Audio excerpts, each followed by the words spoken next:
మనం రుచిగా తినే చేప మన నోటి వరకు రావడానికి వెనుక కృషి ఎంతో ఉంటుంది. ఆ ఆసక్తికరమైన ప్రయాణం ఎలా సాగుతుందో వీడియోలో చూసేద్దాం. జాలర్ల రోజు ఉదయం 4 గంటలకే మొదలవుతుంది. అందరూ నిద్రలేవకముందే వీరు నిలకడలేని సముద్ర అలలపైకి వెళ్తారు. ఒక బోటులో సుమారు 20 మంది ప్రాణాలను అరచేతునొతిలో పెట్టుకుని అలలు దాటి సుమారు 40 నాటికన్ మైళ్ళు ప్రయాణిస్తారు. సముద్రంలోకి వెళ్లడమంటే ఖర్చుతో కూడుకున్న పని. బోటు పరిమాణాన్ని బట్టి రోజుకు సుమారు 10,000 రూపాయల వరకు డీజిల్ అవసరమవుతుంది.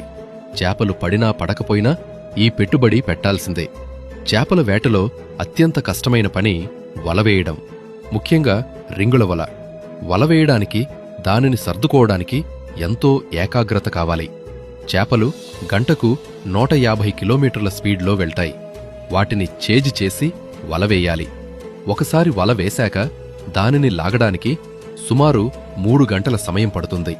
ఈ 3 గంటలు ఎక్కడా ఆగకుండా, కండరాలు నొప్పులు పుట్టినా వదలకుండా వలను లాగుతూనే ఉండాలి. ఒకవేళ అదృష్టం బాగుండి దొరికితే సరే, లేదంటే మళ్లీ నిరాశతో మరోసారి వలవేయాల్సిందే. రోజంతా సముద్రంతో పోరాడి, ఎండకు ఎండి, వానకు తడిసి సాయంత్రం 6 గంటలకు ఒడ్డుకు చేరుకుంటారు.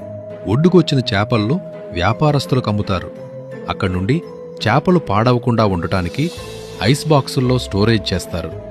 రవాణా, ప్యాకింగ్, మార్కెట్లకు చేరడం వంటి ప్రాసెస్ అంతా జరిగి అవి మన వరకు వస్తాయి.